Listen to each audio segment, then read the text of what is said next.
మీ business ఏదైనా మీ ఊర్లో promotion చేయాలంటే అది సుమన్ టీవీతోనే సాధ్యం. ఇప్పుడే సంప్రదించండి. గారికి దాఖలాలు చేయడం జరిగింది. అయితే మా సోదరులు ఎమ్మెల్యేలు అందరూ కూడా చాలా విశ్లేషించారు.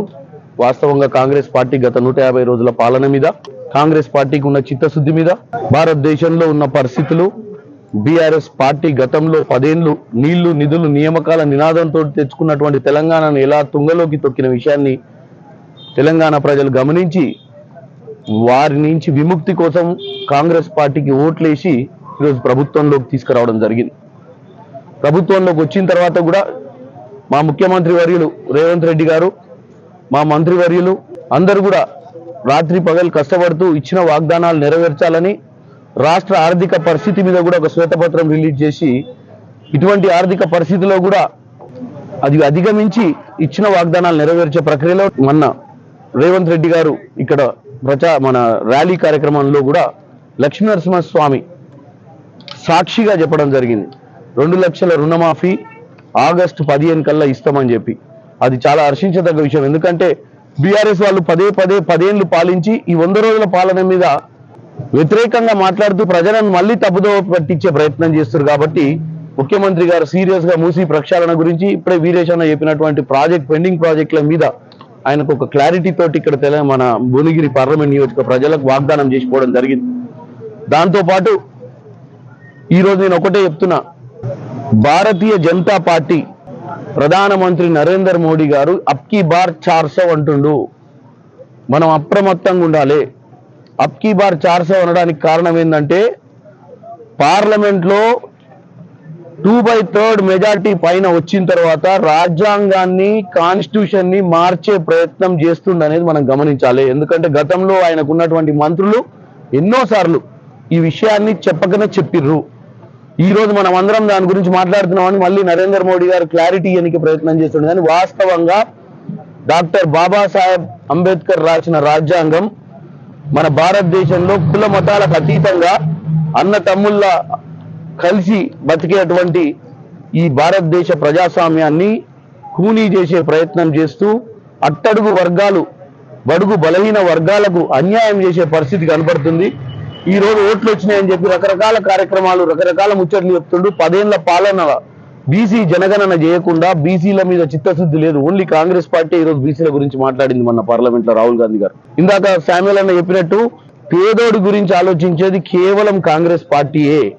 పేదవారికి తిండికి లేని పరిస్థితిలో ఉంది.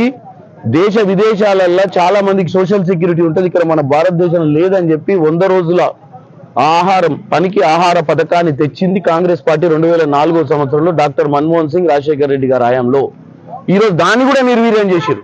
ఆ రోజు 100 రోజులు ఉండే ఈ రోజు అసలు ఎన్ని రోజులు ఉందో కూడా తెలియలేని పరిస్థితి. అసలు దాని మీద ఆడిటింగ్ జరుగుతలేదు. దాని మీద అసలు ప్రజలకు ఉందా లేదా, వర్కౌట్ అవుతుందా లేదా చెప్తలేడు. కేవలం సోషల్ మీడియాకే ఆయన అభివృద్ధి అంకితమైంది. పేపర్లకు, సోషల్ మీడియాకు ప్రజలను తప్పుదో పట్టించే ప్రయత్నం బీజేపీ చేస్తుంది. ఇక ఇక్కడికి పోతే బీజేపీ అభ్యర్థి నేను చాలా చేసిన అంటుండు. ఇప్పుడే మా అన్న చెప్పిండు, ఎయిమ్స్ అనేది భారతదేశంలో అన్ని రాష్ట్రాలకు వచ్చింది, మన భువనగిరికి కూడా వచ్చింది. కానీ తెచ్చుడు గొప్ప కాదు, శంకుస్థాపన రాయేసుడు గొప్ప కాదు. చిత్తశుద్ధి ఉండి ఇన్నేళ్ల నుంచి దానికి సివిల్ వర్క్ చేయలేని పరిస్థితి ఉంది. కాంగ్రెస్ రాజశేఖర రెడ్డి గారి టైంలోనే వచ్చింది, కానీ దానికి నిధులు ఏడ తెచ్చిర్రు. 2014లో విభజన హామీల ప్రకారము ఆ రోజు ఉన్నటువంటి బీఆర్ఎస్ ప్రభుత్వము, ఆ రోజు ఉన్నటువంటి ఎంపీ బూర నరసయ్య గౌడ్ గారు పార్లమెంట్ లో పోయి ఎన్నిసార్లు గల్లమిప్పి మాట్లాడిండు భువనగిరి ప్రజల కోసము. ఈ రోజు ఒక నినాదాన్ని పట్టుకొని ప్రజల మధ్యానికి పోతుండు. మరి ఆ నినాదం కరెక్టా కాదా? నేనే డెవలప్మెంట్ చేసినా, నేనే అది చేసినా, ఇది చేసినా అని ఇదంతా కూడా మీరే ఆలోచించుకోవాలి ప్రజలు. ఎందుకంటే డెవలప్మెంట్ అనేది మన అల్టిమేట్ గోలు. డెవలప్మెంట్ చేసేటువంటి పార్టీలనే మనం నమ్మాలి. గతంలో కూడా మీరు చూసినట్టయితే కాంగ్రెస్ పార్టీయే ఈ రోజు కూడా ఊర్లలో పోతే ఇందిరా మిల్లులు ఎవరు కట్టిరు అంటే కాంగ్రెస్ పార్టీ కట్టిందని చెప్తారు. కాబట్టి కాంగ్రెస్ పార్టీకి చిత్తశుద్ధి ఉంది పాలన మీద. ఈ రోజు మా ఎమ్మెల్యేలు గారు, మా ముఖ్యమంత్రి గారు కానీ ఒక ఎంపీ అభ్యర్థిగా నన్ను గెలిపించినట్టయితే నేను బడుగు బలైన ప్రజలకు పనిచేసే విధంగా ముందుకు పోతా. వీళ్ళందరికీ కూడా వెందన్నగా ఉండి భువనగిరి పార్లమెంట్ సమస్యల మీద పార్లమెంట్లో గలం విప్పి మాట్లాడి మనకు రావాల్సిన నిధులు తీసుకొచ్చి ఇక్కడ జరగాల్సిన పనుల మీద నేను చిత్తశుద్ధితో పనిచేస్తానని తెలియజేస్తూ నన్ను ఆశీర్వదించండి. నేను మీ బిడ్డనే. నేను మధ్యతరగతి కుటుంబం నుంచి వచ్చిన వాడిని. కాంగ్రెస్ పార్టీలో అన్నవాళ్ళు చెప్పారు ఇందాక నేను ఆ గురించి యువజన కాంగ్రెస్ 20-25 ఏళ్ల నుంచి పనిచేస్తూ ఈ స్థాయికి వచ్చిన నేను కూడా మా కార్యకర్తలలో ఒకరిని. కాబట్టి నాకు కష్ట సుఖాలు తెలుసు, ఎందుకంటే నాకున్న బ్యాక్గ్రౌండ్ అటువంటిది. కాబట్టి మీరందరూ నన్ను ఆశీర్వదించండి, నన్ను గెలిపించండి. వీళ్ళకు మీరు మొన్ననే ప్రభుత్వాన్ని తీసుకొచ్చారు. ఇక్కడ ఈ ప్రభుత్వాన్ని తీసుకొచ్చినప్పుడు పార్లమెంట్లో కూడా కాంగ్రెస్ లో ఉన్నటువంటి అభ్యర్థులను పెడితే ఒక సఖ్యతతో పనిచేసి రావాల్సిన నిధులు తెచ్చుకొని సక్రమంగా వీళ్ళు ఇచ్చినటువంటి మీరు వీళ్ళని గెలిపించి ఆశీర్వదించారు. ఇవాళ వాళ్ళకు కూడా మీకు ఇచ్చినటువంటి వాగ్దానాలు నెరవేర్చాల్సిన పరిస్థితి ఉంది. అది చేయాలంటే ఒక పార్లమెంట్ అభ్యర్థిగా వాళ్ళ సోదరుని కాబట్టి నన్ను గెలిపించినట్టయితే నేను వాళ్లకు మీకు మధ్యన అక్కడ ఢిల్లీ నుంచి రావాల్సిన నిధులపై పోరాటం తీసుకొస్తానని తెలియజేస్తూ మరొక్కసారి భువనగిరి పార్లమెంట్ ప్రజలందరూ నన్ను ఆశీర్వదించి నన్ను గెలిపించాలని కోరుకుంటూ సెలవు తీసుకుంటాను.